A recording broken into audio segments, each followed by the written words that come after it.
Welcome to the Deep Dive. We're the show that grabs a whole stack of fascinating sources and pulls out the absolute best insights for you.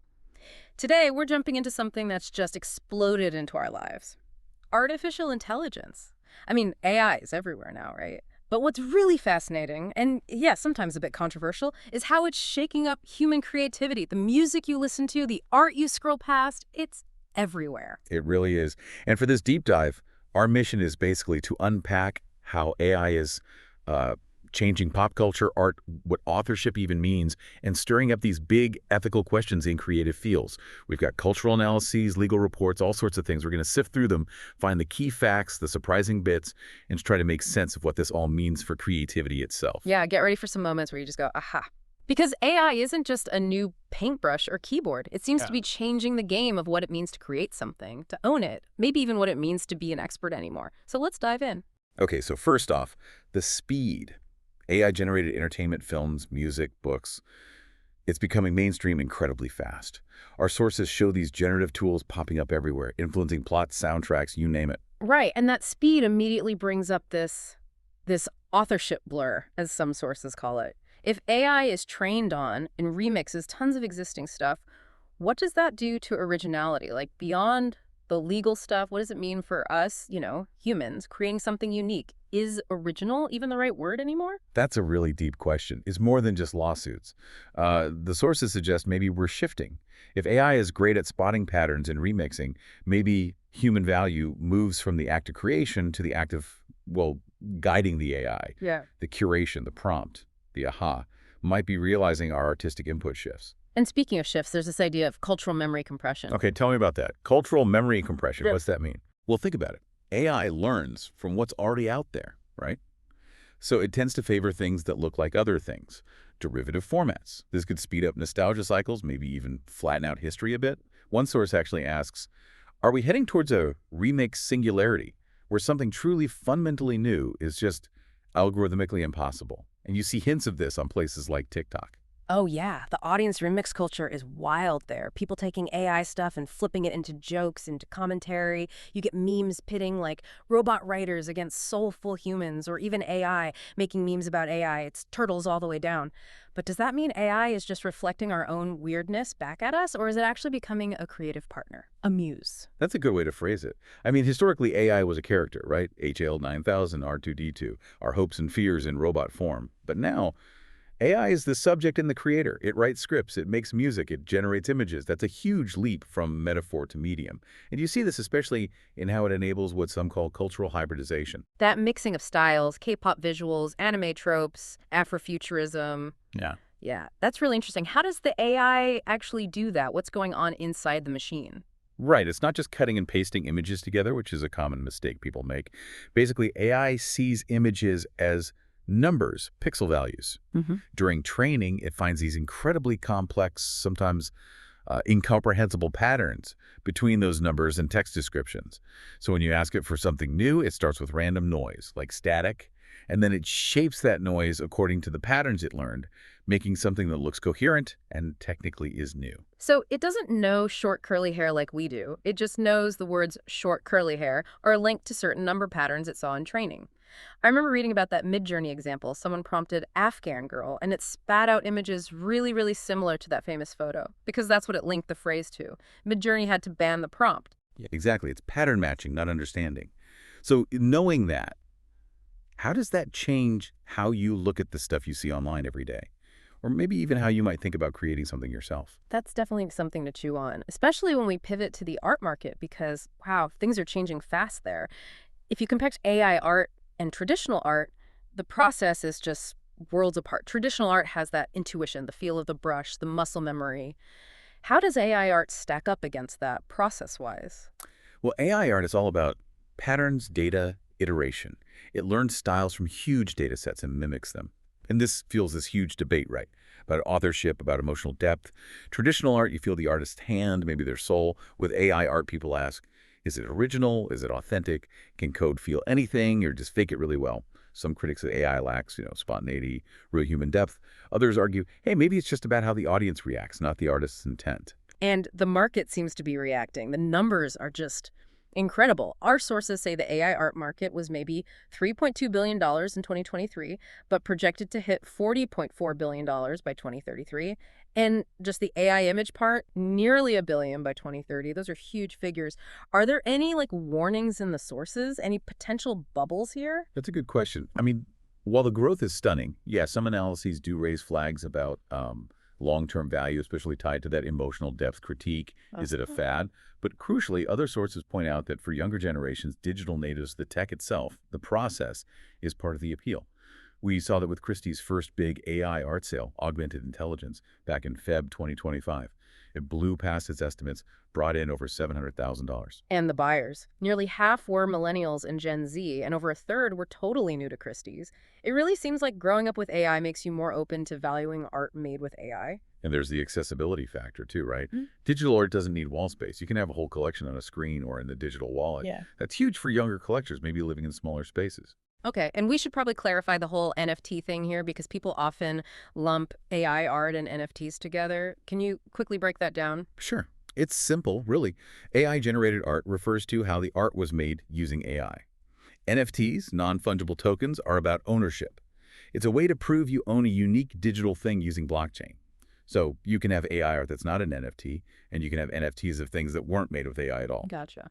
But yeah, the timing overlapped. The boom in AI art sales definitely rode the wave of the NFT hype, and auction sales hit new highs in 2023. And that record sale, Day, the robot artist, selling a portrait of Alan Turing for over $1 million at Sotheby's in late 2024, that's serious money. So what does this all tell you, the listener, about where the value of creative work might be heading? Maybe even where you might look for investment. It's a lot to think about. And, inevitably, all this change brings up the tough stuff. Ethics, law. Let's get into that. The big one is copyright and compensation. The core problem. Most big AI systems are trained on tons of data images, text, music, often without asking the original creators or paying them. Trying to opt out is often difficult or impossible, and it's really hard to know exactly what data went into training a specific model. It's very opaque. And that's leading to lawsuits, right? I remember reading about Getty Images. Exactly. Getty suing an AI company because its generator was making fake stock photos that looked just like Getty's style, sometimes even with messed up watermarks still visible. It's a direct clash. And this brings up fair use. Legally, it's complicated, but roughly, fair use considers if the new work is transformative, if it harms the original's market, and, well, ultimately a judge decides. Okay, transformative. If an AI makes something technically new, isn't that transformative? Or does a human using the AI have to make it transformative? That's the debate. Our sources tend to argue that while a human artist can use AI in a transformative way, the AI tool itself, just spitting out images based on prompts, isn't inherently transformative. It's not adding commentary or new meaning on its own. And can it harm income? Absolutely. Look at Adobe Firefly. If it can generate images instantly in your unique style, why hire you? That could really discourage human artists. Plus, just the basics. Copywriting your work costs money, like $35 a piece. If you're churning out stuff daily or you're a student, that adds up fast. Just because someone can't afford the paperwork doesn't make it okay to use their work without permission. Exactly. But artists and others are pushing back. Look at Tennessee's ELVIS Act, a new law saying you can't just replicate an artist's voice with AI without permission. That's huge. And unions like SAG-AFTRA, the actors union, they've negotiated deals with AI companies about using actors' voices. They're talking about session fees and royalties if your digital voice clone gets used. That's really interesting. And YouTube's doing that Dream Track experiment too, right? Letting AI generate short music clips in the style of artists like T-Pain or Demi Lovato who opted in. So the artists get a cut, a kind of passive income. Feels like a potential model, maybe? It could be. And artists are also going on the offensive, technically speaking. There's this tool, Nightshade, from the University of Chicago. It subtly tweaks pixels in an image you barely see it, but it messes up AI training models that scrape the image. It essentially poisons the data for the AI, making the AI less accurate. It's a direct defense tactic. Wow. So all these fights, legal, technical, lead to this bigger, almost philosophical question, the expertise dilemma. If AI gets good enough at doing things humans used to do, what happens to human skill, to expertise? History has some warnings, doesn't it? It does. Our sources bring up examples like the Portuguese apparently forgetting some shipbuilding techniques after relying on others, or Romans losing engineering knowledge about aqueducts, or scientific knowledge being lost in China's Han Dynasty. When you stop doing something, when you outsource the knowledge, Do you lose it? If we just ask AI for the perfect answer all the time, how do we learn? How does our culture advance its own skills? It makes you ask. If the AI does the heavy lifting, are we the creators or just producers managing the machine? So, thinking about all that, how do you feel about using art without permission to train AI? And looking ahead, what skills do you think become really crucial in a world filled with AI? Okay, let's look forward now. The future of creative industries. There are definitely challenges, but also opportunities. For sure, there's pressure on commercial artists, illustrators, graphic designers, folks in advertising. AI can often do that kind of work faster and cheaper. That pressure is real. But it's not all doom and gloom, is it? Lots of artists are using AI as a, what did one source call it? A double-edged palette. Using it like a collaborator, right? Mm-hmm. For brainstorming, finding references, trying out styles, pushing their own limits. Can you give an example of that? Yeah, absolutely. One source mentioned the remaster of the game Broken Sword. They used AI for some of the visual grunt work, which let a small team achieve something pretty ambitious. Or think about standard illustration software like Clip Studio. It has AI features now for things like cleaning up pixelated images or suggesting color palettes based on a really rough sketch, like Chicken Scratch. This kind of hybrid approach frees artists from the tedious bits, lets them focus on the bigger ideas, the concept. It suggests AI can augment creativity, not just replace it. But this whole situation, the good and the bad, it really underlines this global need for ethical guidelines, for regulation. It feels ambivalent. AI makes some things easier, sure, but the risks are clear. Jobs, copyright, maybe even homogenizing culture if everything leans towards, say, English. You've hit it exactly. That's why there's this urgent push for clear rules grounded in human rights and ethics. Organizations like UNESCO are really involved here, referencing things like their Convention on Cultural Diversity and their recommendations on AI ethics. And UNESCO workshops have basically identified four main areas we need to act on for ethical AI in the creative world. Okay, 4 areas. What are they? Right. First, protecting copyright and ensuring high-quality data. This involves things like advocating for creators to have a real right-of-use reservation, meaning AI companies need consent or a truly effective opt-out to train on their work. It also means pushing for mandatory labeling. We need to know what data went into training an AI for transparency, maybe even setting up payment systems, like GEMA does for music rights in Germany, or using unique identifiers like DOI numbers, and crucially, mandatory labels on stuff made by AI like deepfakes, which the EU's AI Act is starting to require. Okay, so transparency, consent, maybe payment makes sense. What's number 2? Second is a huge expansion of education.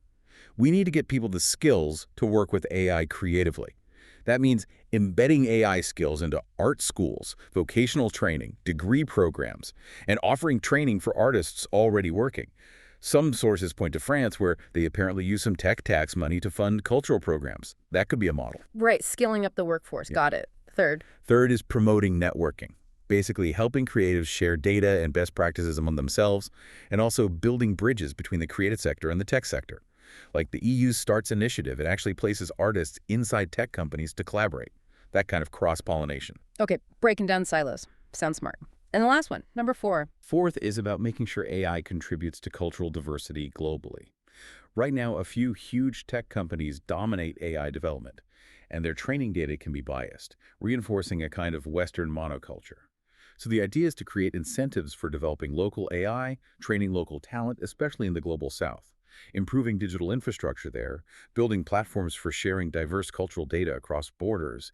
It's about fighting marginalization and helping preserve cultures that might otherwise get drowned out by dominant AI models. That's a really important point. Ensuring AI reflects the world, not just one part of it. So looking even further out, we can imagine some pretty wild futures, right? Like AI celebrities, totally synthetic influencers, or algorithmic nostalgia, AI bringing back dead icons like Tupac or Elvis, or even DIY pop culture where fans use AI to generate whole new episodes or sequels for their favorite shows. And it's getting real tangible shape. The world's first dedicated AI art museum, Dataland, is planned for LA, opening late 2025. Co-founded by artist Refik Anadol, they're aiming to promote ethical AI, use renewable energy, a physical place celebrating this human-machine imagination. So for you listening, as someone living in this changing world, what kind of creative future do you want? How can these ethical ideas help us build it? We've covered a lot today. We've seen AI isn't just a simple tool. It's acting like a co-author. It's shaking up markets. It's like a mirror reflecting how we feel about technology itself. Yeah, we've looked at the amazing possibilities, but also the real challenges to things like authorship, making a living as an artist, and why we desperately need ethical frameworks to guide all this. The line between human creativity and machine generation is getting blurrier literally every day. Hmm. The real question isn't if AI should make art or shape culture. It's already doing it. The question is how we, all of us globally, steer its development. How do we use it to boost creativity, respect the people who create, and actually enrich our diverse cultures, not flatten them? What's art going to mean? What's expertise going to mean in this new era? And what role will you play in deciding that?